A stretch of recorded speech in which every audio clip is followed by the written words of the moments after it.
ายดีซ่องวิธีลาวทั่วไปพบกันดีแล้ว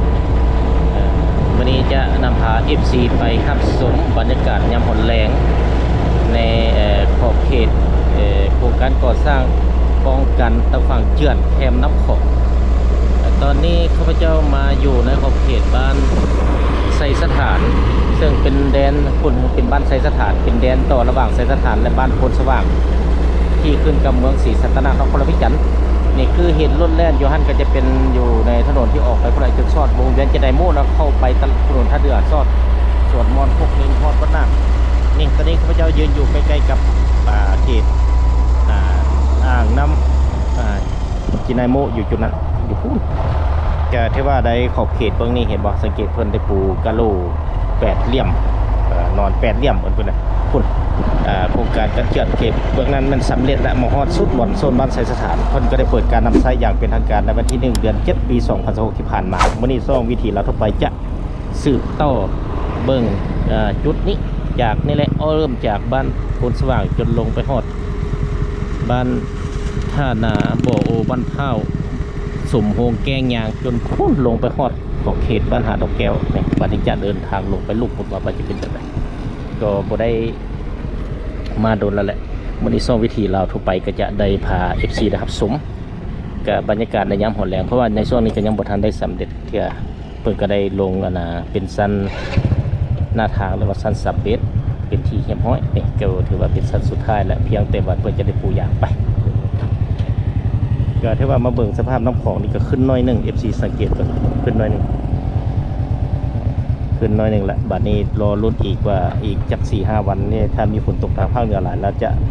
ขึ้นบ่ด้วยจะอัปเดตให้ FC ได้รับชมจุดนี้เพิ่นเฮ็ดเป็นบ่อนเรือลงเนี่ยเพื่อในอนาคตอาจจะมีเรือมาจอดอยู่ในนี้ขนสินค้าขึ้นนี่ไปดำเนินต่อ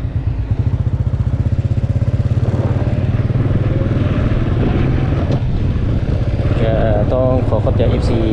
นะครับทุกคนที่ช่วยเชียร์สนับสนุนซ่องวิถีลาวทั่วไปนี่เป็นจุดก็สังเกตเบิ่งแล้วเพิ่นก็ได้เป็นการสำเร็จเฮ็ดก่อสร้างตัวการเจือนปูนอน8เหลี่ยมสำเร็จเรียบร้อยอาจจะเป็นบนเรือเป็นบนจอดเรือขึ้นเรือลงเป็นท่าปัก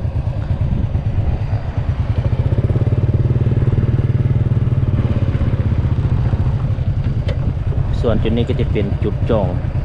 บักเกาะซึ่งเป็นใจบักพูนเป็นบักที่ว่าแก่ขนาดใหญ่จะเป็นเกาะเส้นนี้เป็นสมอถ้าว่าเอาลงน้ำเป็นสมอจองเงาแต่ว่าอยู่เพิ่งก็สมอกันตีบอกพี่น้องก็ถือว่าไผ่รู้ก็แสดงความคิดมาได้ก็ถือว่าเป็นจุดจองเงาแหละจองบักก็ได้มีผู้คนเริ่มทยอยมาย่างออกกำลังกายในยามหอแรงถือว่ายังบ่ทันสำเร็จยังบ่ได้ปูยางก็มีผู้คนมากันก็ถือว่ายังมีรถในผู้เข้าเหมาผู้สร้างเหมือนกันยังได้เร่งเรียกเพื่อจะให้สำเร็จในปูยางในเขตนี้เริ่มมีผู้คนออกมาเลาะลินละในยามหัวแรงก็ตอนนี้ก็เวลา 17:30 นาทีวันที่7เดือน7ปี2026เป็นอาทิตย์ที่1ของเดือน7หลายคนอะไรมาลองมาย่างมาสมมาออกกำลังกายอีก4ค่ำๆกว่านี้จังน้อยก็จะมีคนหลายกว่านี้ใน FC ก็ถือว่าตอนนี้ก็ถือว่าคนกำลังทยอยมาก็ถือว่าบ่น่าเป็นห่วงปานใดล่ะถ้าว่าถือว่าน้ำจะสูงขึ้นถึงถ้าบ่เกินเหตุสุดวิสัยแต่มันก็จะบ่ได้ล้นตลิ่งมาทางเบื้องนี้ก็ถือว่าสูงจากระดับเก่าได้เกือบ3เมตรสังเกตเบิ่งเทียบกับเพื่อนของคนในบ้านสวนจีนอาศัยอยู่ในเขตนี้ก็สิ่งสำคัญเลยถ้าว่าเป็นแบบจุดทางเที่ยวคนย่างออกกำลังกายสำคัญสุดเป็นเรื่องของสะอาดขี้เหงื่อต่างๆก็ถือว่าต้องเป็นจุดหลักๆแหละที่ว่าต้องได้อาศัยช่วยเหลือหรือว่ารักษาความสะอาดช่วยกันถ้าผมมีการเที่ยวในมีความเชื่อนะ FC ในปี2008ได้น้ำท่วมสูงประเทศนี้ก็เป็นแบบในขอบเขตหาดอาหารที่อยู่ในเป็นหาดอาหาร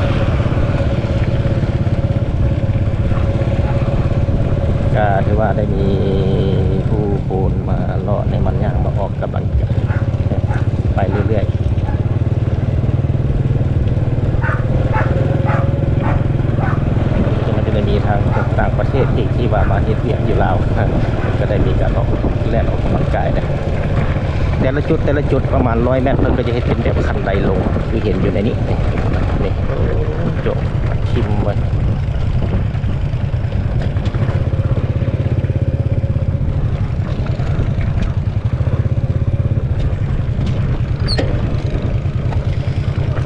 จุดนี้ก็จะเป็นขอบเขตบ้านท่านา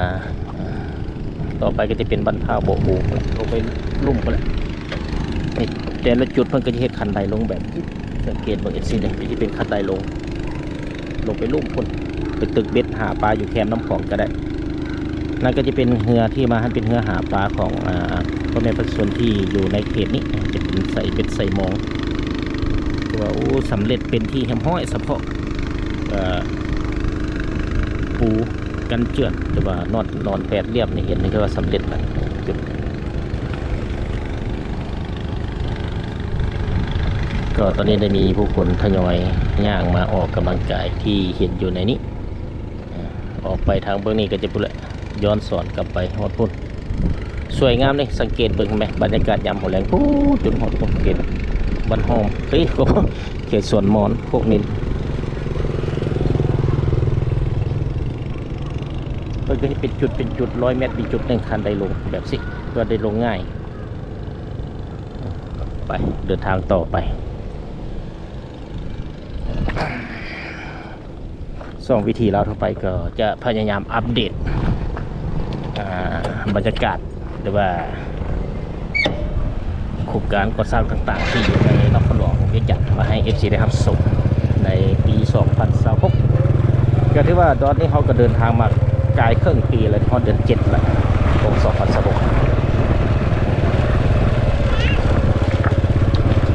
จะมีบางครอบครัวมันก็ได้ถมดินขึ้นตึงให้มันสูง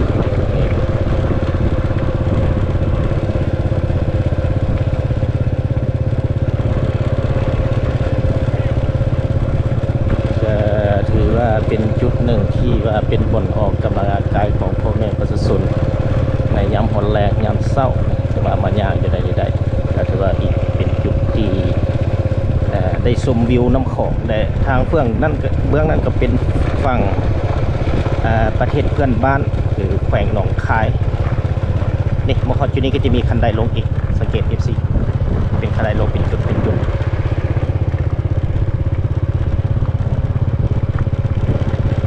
วยงามนี่โอ้จุดข้างหน้าก็มีผู้คนมาหลายเลาะไปร่วม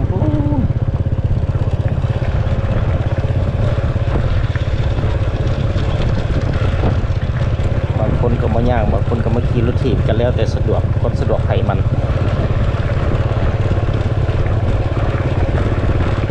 ไปเบิ่งว่าเพื่อนได้มีการปรับระดับหน้าทางในคูกันน้ำนี้สำเร็จเสร็จสิ้นหอดหาดดอกแก้วบนบ่อไปติดตามรับชมพร้อมกัน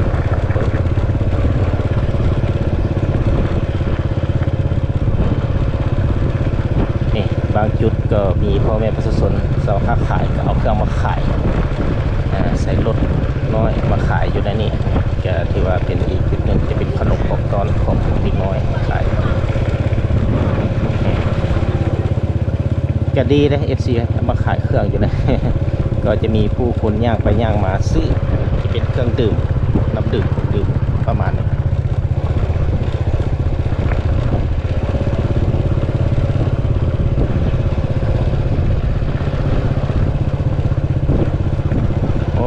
ถือว่าสำเร็จเสร็จสิ้นในการปูยางหากระปูไม่หมาดเนี่ยตรงนี้นี่จะเป็นขอบเขตบ้านท่านา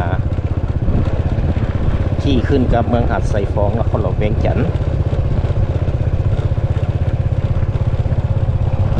น้ำของกับคุ้นเลยคือว่าน้ำขึ้นตึกอยู่ทางเบื้องนี่ก็จะเป็นวัดบ้านธนาสังเกตเบื้องซ้ายมือ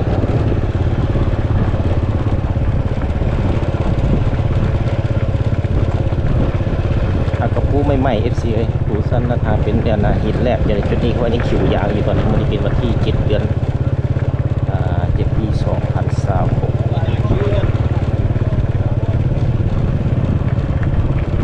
ในส่วนบางมุมมันก็จะเป็นเนื้อหาปลาใส่เบ็ดใส่มองห หาปลาในน้ำโขง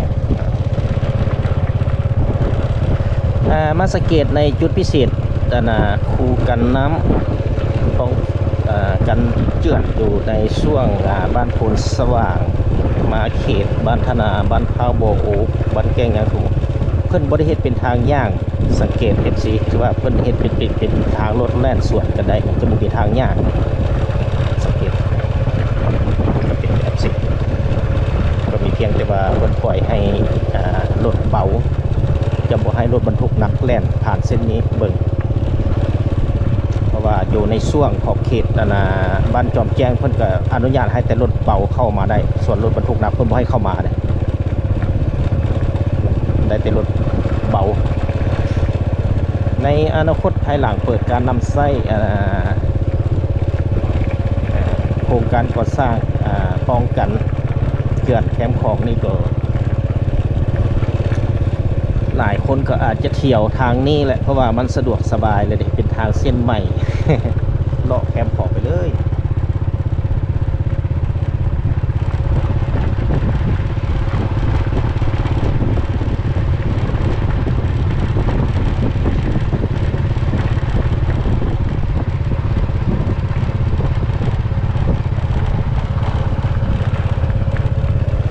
ก็คือว่าปูยางไป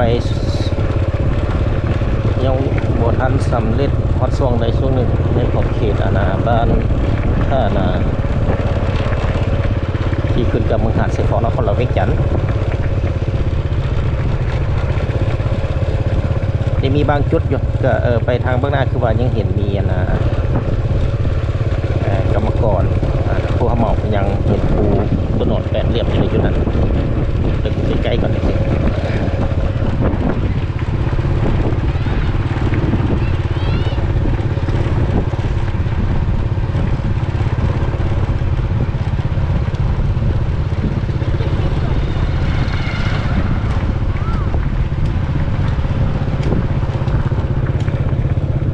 โอ้ถือว่าเพิ่นปูยางมาฮอด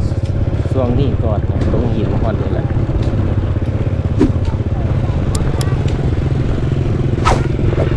คือว่าเป็นบางจุดที่เพิ่นก็ยังได้นอนแปดเรียบอยู่ในจุดนี้ในขอบเขตนี้เป็นบ้านที่คนแก่งยาง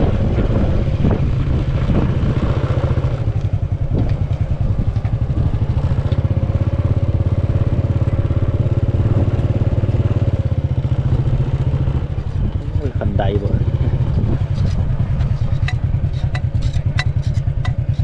คันไดลง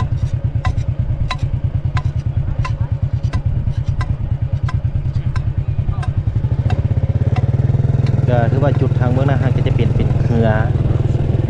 หาปลาให้สังเกตเป็นเรือสองลำติดต่อกันเรือสองลำเป็นเรือหาปลาของพ่อแม่ประชาชนในจุดนี้มีหลายลำก่อนก็มีไปสอบถามคนใดเพิ่นหาปลาขายได้ในจุดนี้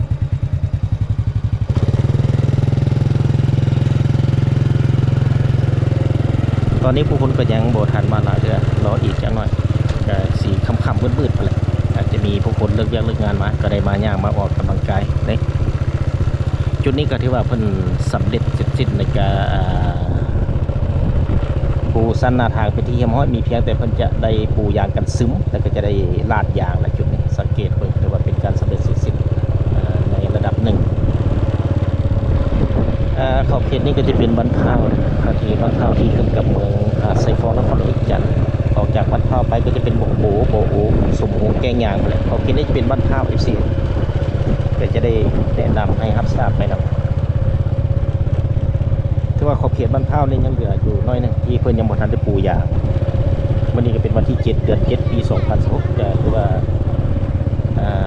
ช่องVTเราทั่วไปก็ได้เอาภาพบรรยากาศในยามค่ายค่ำลงแรงภายหลังเลิกงานมาให้ที่ได้ชม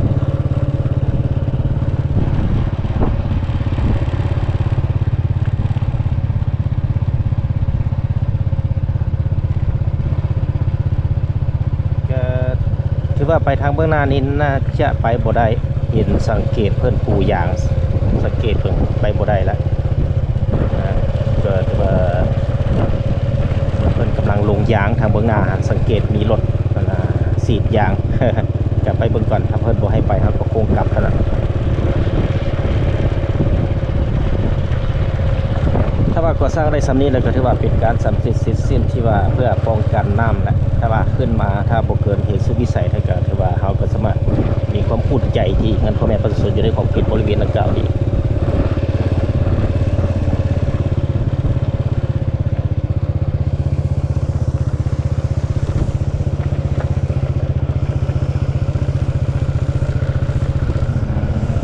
ต้องขอขอบคุณ FC ทางภายในและต่างประเทศที่ช่วยเชียร์สนับสนุนช่อง YouTube สวรรค์นา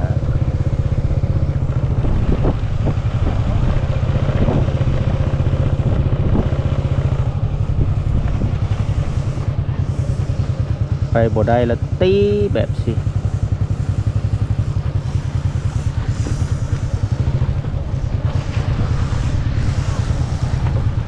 ไปได้บ่ขอบใจเด้อถือว่าจะพา MC ลงไปพูดสังเกตเพิ่นปูยางอย่าพูดขอบเขตนี้ก็จะเป็นบ้านเท้าปิดโบโอเป็นฮอดแก้งยางสมโหในสร้างภาพบรรณาก็จะเป็นแขวงหนองคายคือเป็นประเทศประดานในสังเกตมีคนใส่มองก็เป็นก้อดอนอะไรจุดนั้นวันนี้จะพาไปเบิ่งว่าไปได้อยู่ในช่วงที่เพิ่นกำลังปูยางไปเบิ่ง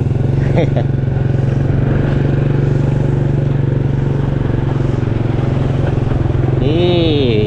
งามและ FC บาทนี่ค่อยไปค่อยมาไปเบิ่งค่อยซุ่มในยามหัวแหลม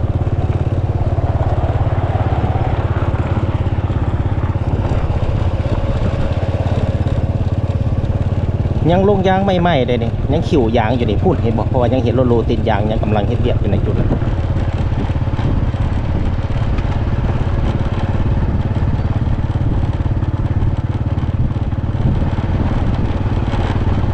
ว่าก็ได้รับอนุญาตจากเพิ่นเป็นวิศการเมื่อกี้เพิ่นว่ามาได้ไปได้ก็เลยว่ามา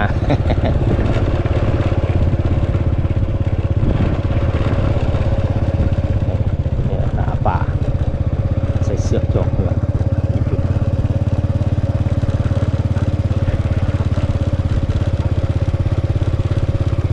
เสื้อจองเหือสังเกต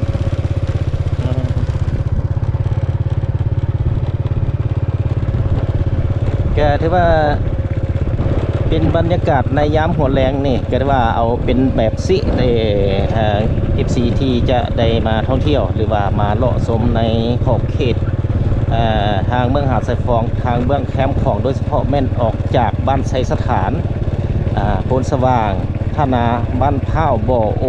แกงยางสมหงจนฮอดหาดดอกแก้วก็ถือว่ามาทางเมืองแคมป์ของนี่ไปมาได้สะดวกเลยเด้อ FC เด้อก็คือที่เห็นอยู่ในนี่แหละจะเดินทางต่อไป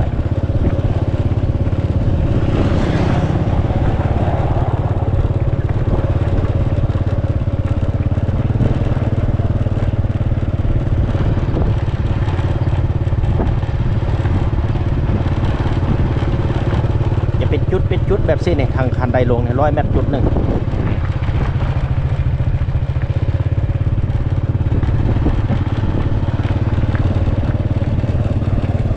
คนกำลังสีดยาง สีดยางปูยางทางเบื้องหน้า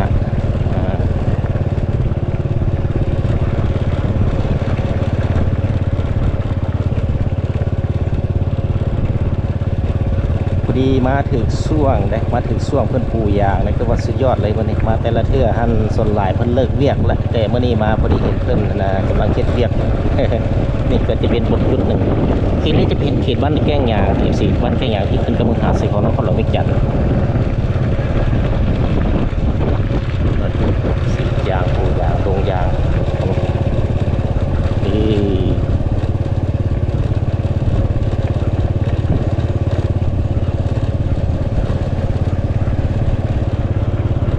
โอ้เหงื่อข้างโคก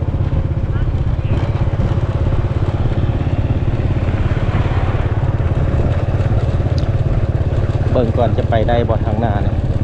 เพิ่นบ่ให้ไปเฮาก็บ่ไปเพิ่นให้ไปเฮาก็ไปนั่นน่ะโอ้มีคนเริ่มมาขายเครื่องในจุดนี้เลยดิ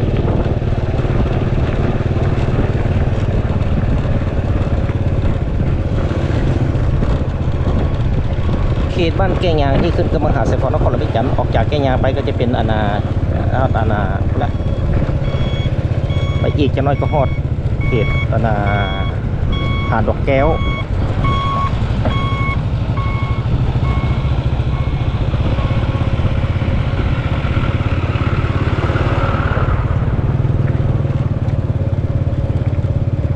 ลงยางไม่ไหม้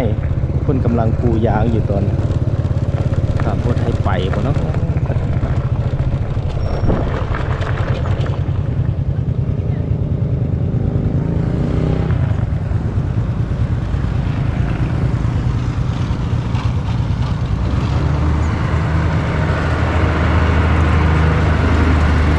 ตอนนี้รถโลตินยางกำลังรถโลโอ้ซุปเปอร์รถใส่เสื้อไฟฟ้าลาวคนเอกสิ โอ้ไปได้อยู่จะน่าสล้อบนก่อนจังหวะเป็นปูยาง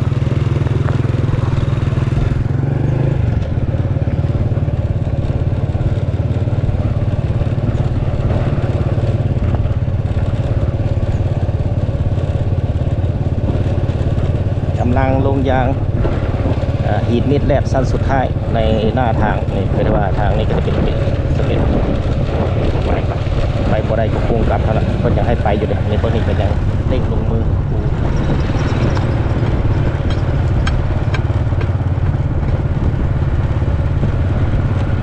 ถือว่าเป็นการโชคดี FC มาสุดนี้ก็ถือว่าเป็นครั้งแรกที่ซ่อวิธีเราเข้าไปได้นำพา FC มาหับสมในขอบเขตโครงการก่อสร้างป้องกันเจือนแคมของระยะ 2 อยู่ที่นครหลวงพิจันทร์โดยเฉพาะในขอบเขตบางหาใส่ฟองและบางสีสัตนาถึงช่วงปูยางทางมีคน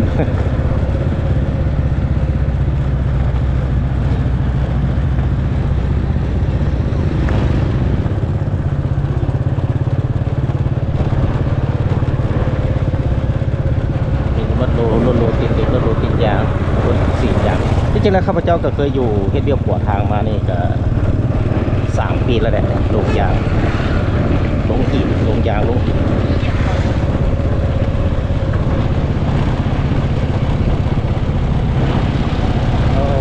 สุดยอดเลยเอฟซีต้องขอขอบใจเอฟซีทางไทยและต่างประเทศที่เขารับชม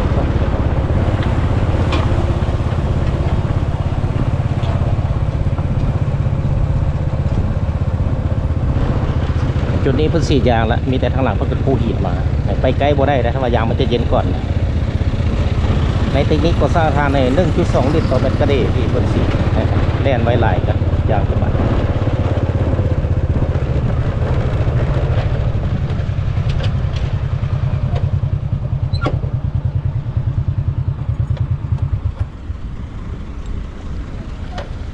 แล้วคือจังหวะกำลังสีดยางแล้วก็ปูหินสังเกตเลยสุดยอดเลยในส่วนบางแคมป์ของนี่บางจุดเพิ่นก็ได้ปูนอนแปดเลี่ยนก็ใกล้จะสำเร็จแล้วแหละก็ถือว่ามาถึงขั้นสั้นระดับสูบแล้วก็เธอจะมีความเสี่ยงบันไดที่ว่าน้ำจะขึ้นล้นตลิ่งขึ้นมาจุดนี้ถ้าว่าขอบเขตขู่กับน้ำบดสำเร็จนี่น้ำท่วมแต่ละปีพูนจุดหดในเพิ่นส่วนอนามากระทันส่วนอ้อยของพ่อแม่ประสุทธิ์ยังก็น้ำท่วมหมดที่แถวนี้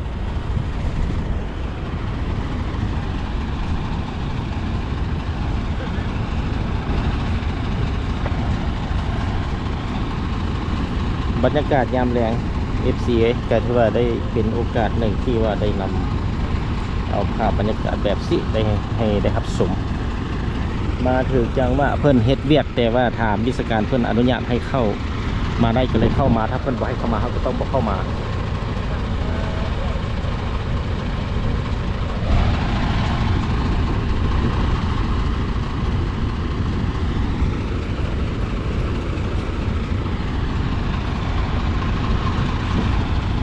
สุดยอด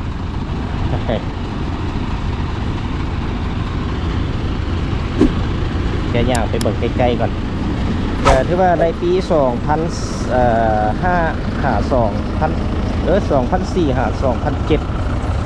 ข้าพเจ้าก็เป็นวิศการก่อทางนี่แหละแต่ว่าตากแดดตากฝนแบบสิแหละปูยางเป็นวิศการเป็นกรรมกรและบ่มีวิศการแบบ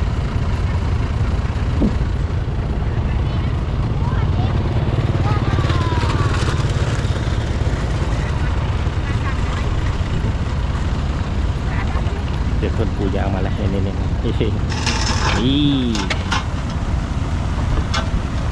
ไก่บ่ได้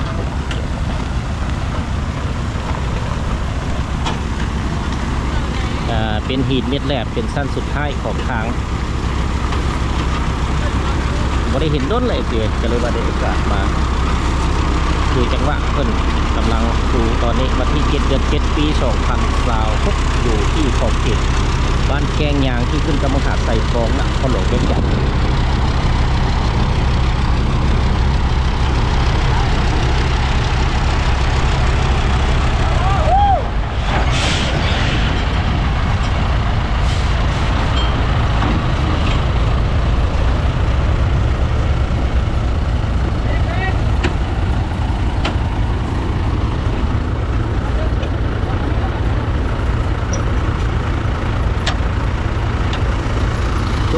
สุดยอดได้เห็นแล้วบาทนี้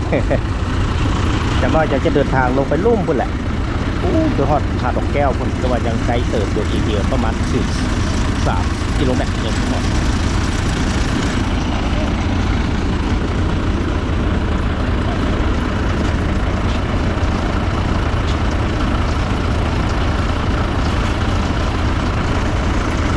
เวลาเฮาปูหินแล้วตัวใดมันบ่เสมอก็ต้องได้ใช้ให้งานสื่อกรรมกรได้พับตึงคือเนี่ย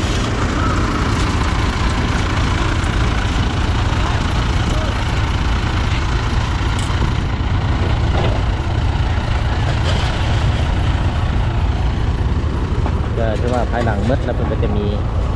รถคันใหม่มาต่อแบบสิพอหินมืดแล้วเอาคันใหม่มาต่อใส่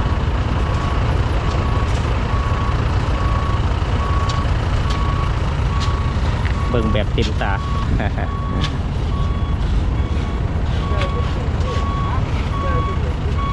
ต้องขอขอบใจ FC ทางภายในและต่างประเทศที่ช่วยเชียร์สนับสนุนซ่อวิถีลาวทั่วไป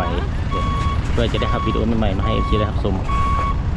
ก็ถือว่าเป็นโอกาสดีที่ว่าได้เอาถอยไปนะทำแล้ว เลิกแล้วเนาะขำเลยเนาะไปก่อน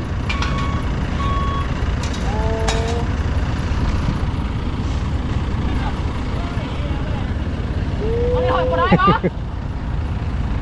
ลุนหมดละเปลี่ยนซูเฟอร์แล้ว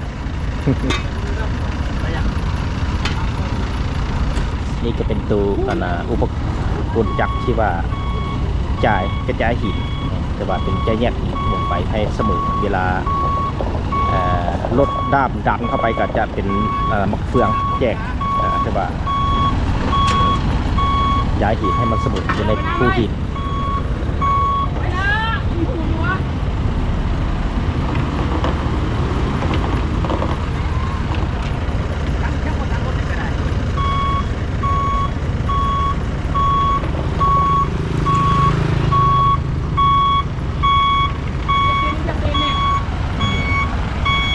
สุดยอดเลยสิ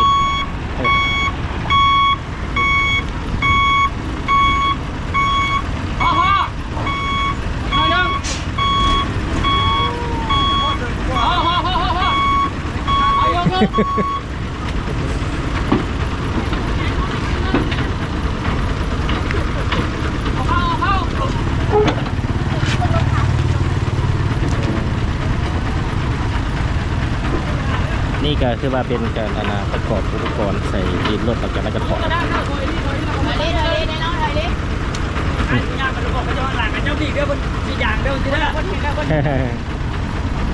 แค่มันแล้วคนแรกรถนี้ดิคนที่คนนี้จะทำอะไรเขาดีข้างหน้านะ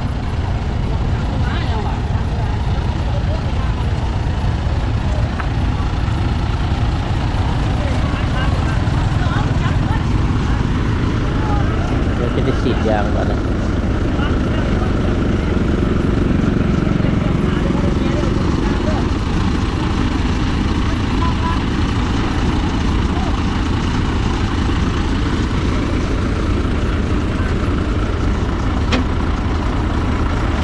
เริ่มแจกทรายแจกหินอ่อนอีกหยุด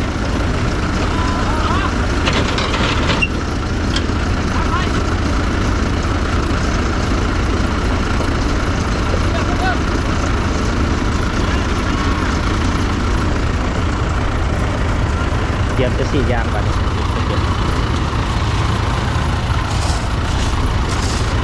บริเห็นโดนละก็จะได้เบิ่งก่อน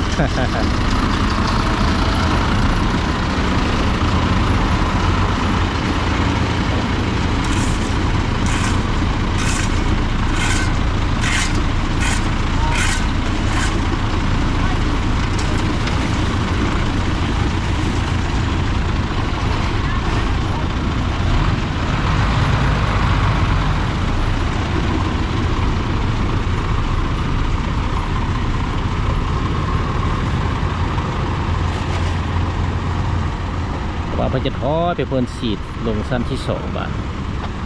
ที่2 สั้นไปพร้อมๆกัน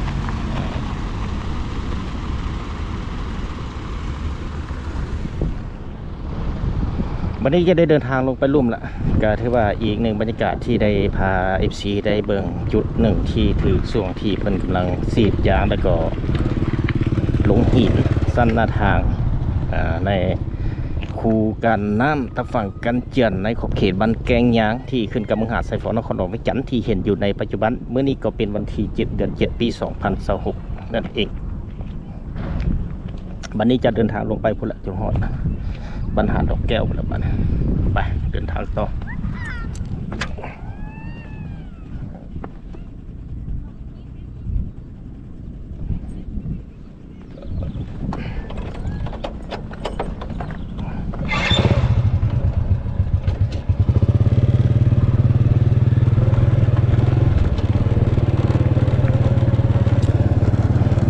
ในจุดนี้สังเกตว่าก็ได้มีผู้คนก็ได้มารีดมานั่งมาสมนำของยับแหลกสูบเอาอายน้ำเย็นๆ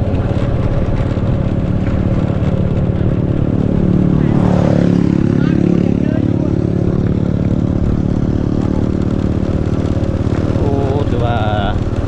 โดยรวมก็คือว่าสำเร็จเป็นส่วนใหญ่ที่ว่าไปมาได้สะดวกคือตอนนี้ยังเป็น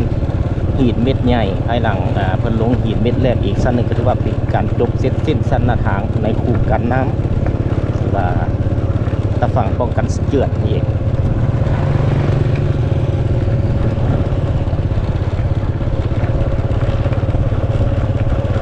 นี่จะมีผู้คนก็ได้มาออกจากขั้นมาฮอดของเขตนี้ก็จะเป็นขอบเขตบ้านแกงป่ายางออกจากแกงยางมาเลยแกงปะยางแล้วก็ไปจะเป็นหาดดอกแก้ว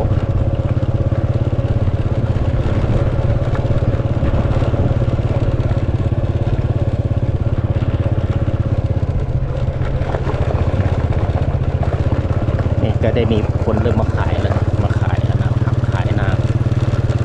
ปลูกก็ปลูกนาจะมาขายอยู่นะขายพัก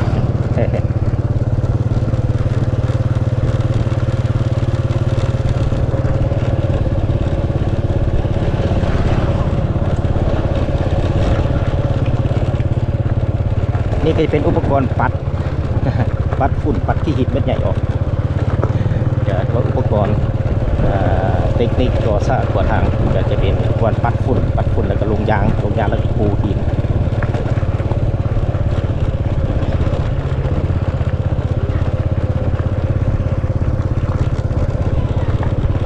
ก็ถือว่าถ้ามาฮอดจุดนี้แล้วก็ถือว่า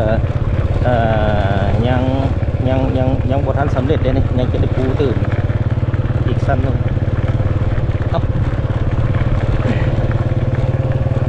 ก็ที่ว่ามาจุดนี้ก็มี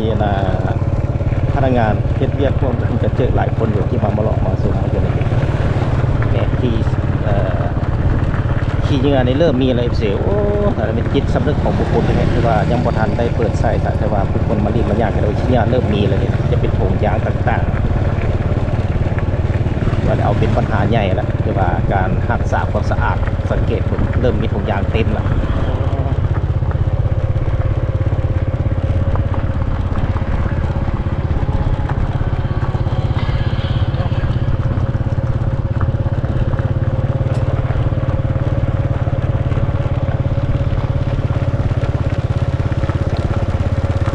ตอนนี้ก็ใกล้จะเดินทางไปสุดขอบเขตหาดดอกแก้วออกจากแกงปลาย่างไปเลยหอดหาดดอกแก้วพุ่นแนมเห็นอยู่พุ่นอีก2 กิโลกันน่าจะหอดละ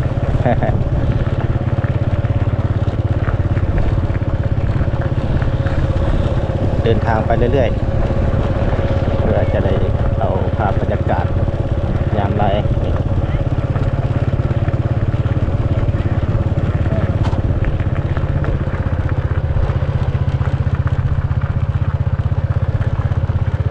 มาเที่ยวมาชมได้เด้อบัดนี้เด้อถือว่าสำเร็จเสร็จสิ้นสูตรตรงนี้เก็บบ้านกันแกงปลายางจบไปแล้วสิไปเบิกจุดสุดหาดอกแก้วไปแล้ว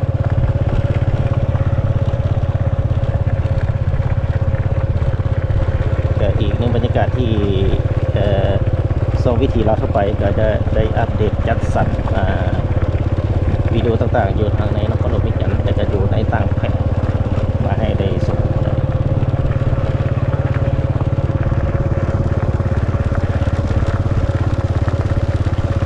ก็ถือว่าแนมไปฝั่งเบื้องกรุงกันข้ามก็มี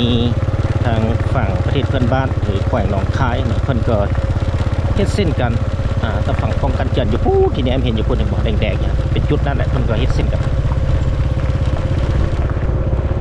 ป้องกันเจือน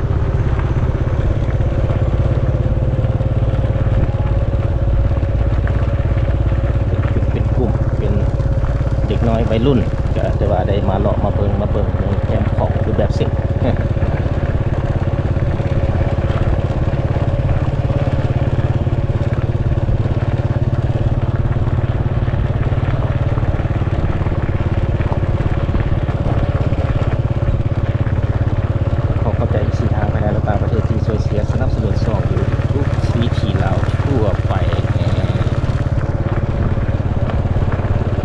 นี่มาฮอดจุดนี้ก็ได้มีคนมาขายเครื่องประเภทเครื่องดื่มอื่นๆสังเกตบ่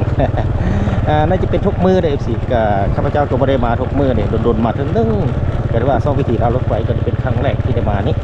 ก็ซึ่งเป็นเจ้าของเดินกับซ่องอยู่ทุกสมัครบรรดานั่นเองเดี๋ยวได้มีการอัปเดตแบบนี้แหละมาฮอดจุดนี้ก็ได้มีผู้คน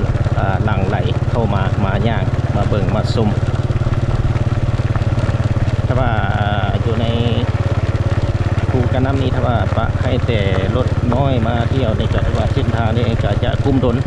ถ้าเป็นรถบรรทุกนักเที่ยวนะถือว่าเพไว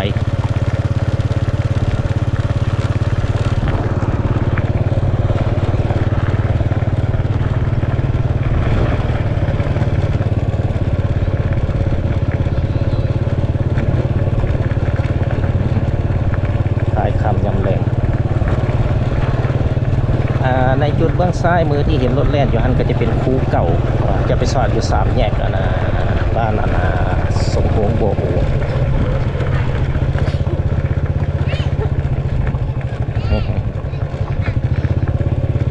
ก็ถือว่ามันได้การซ้ำกับสวนสาธารณะแห่งหนึ่งที่อยู่ในแห่งนี้ที่เราได้ชมได้เบิ่ง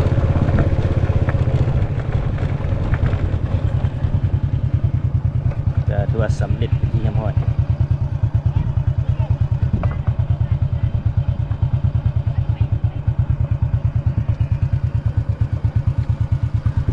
เดินทางต่อไปพูดละใกล้จะสุดละยังอีก200 เมตรก็ถือว่าสุดขอบเขตโครงการก่อสร้างป้องกันตะฝั่งเจือนระยะ2ซึ่งเป็นทุนของสเกาหลีก็ถือว่าเป็นข้อมูลมีละก็ถือว่าไปค้นไปเบิ่งได้ก็คือว่าอยู่ในข่าวต่างๆคนก็ได้ลงที่เข้มข้นจะไปค้นขึ้นได้แต่ส่งวิธีแล้วต่อไปก็จะบ่ได้นำเสนอลงลึกรายละเอียดปานนั้นก็มีเพียงแต่เอาภาพการก่อสร้างสำเร็จคือที่เห็นอยู่ในนี้มาให้ FC ได้รับชมนั่นเองเป็นคู่ขนาดอันนั้นเป็นคู่เก่าคู่กันน้ำอะไรคู่กันน้ำเก่าตีแต่เดิมใด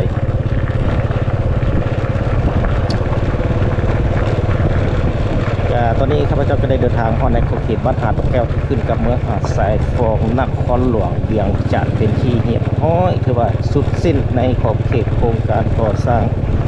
ภูกันน้ำหรือว่าภูป้องกันตะฝั่งเจือนระยะ2ก็ถือว่ามาจบอยู่ที่นี่บ้านหาดดอกแก้วเดี๋ยวออกไปเป็นหาดดอกแก้ว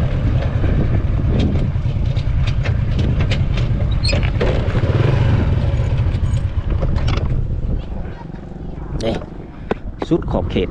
ถือว่าไปพูดเป็นทางเบื้อง กรมการข้ามก็จะเป็นฝั่งประเทศเพื่อนบ้านเพิ่นก็ได้เริ่มเฮ็ดคือกันก็เป็นอ่าป้องกันตะฝั่งเจือนแคมป์ของอยู่จุดนั้นสังเกตมีน้อยๆหนึ่งอยู่จุดนี้สังเกตนะ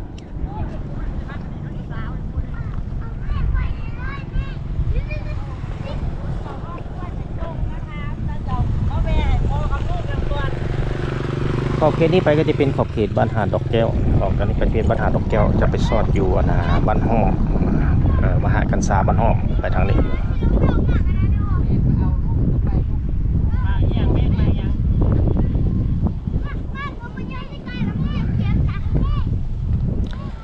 เป็นใดๆท่านผู้ชมนั่นก็เป็นการนำเสนอวิดีโอเกี่ยวกับบรรยากาศยามหวนแรงพา FC มารับชมโครงการก่อสร้างป้องกันตะฝั่งเจือนแต่พุ่นและขอบเขตบ้านไซสถานที่ขึ้นกับเมืองศรีสัตนนครวิจันทร์จนบ้านไซสถานมาฮอดบ้านโพนสว่างท่านาบ้านผ้าบ่อโอแกงยางสมหงจนมาฮอดแกงปะยางและก็ยาวชุดมาฮอดบ้านหาดดอกแก้วที่ขึ้นกับเมืองหาดเซฟอนนครวิจันทร์บัดนี้จะขอจบเพียงเท่านี้พบกันใหม่ตอนไปขอลาก่อน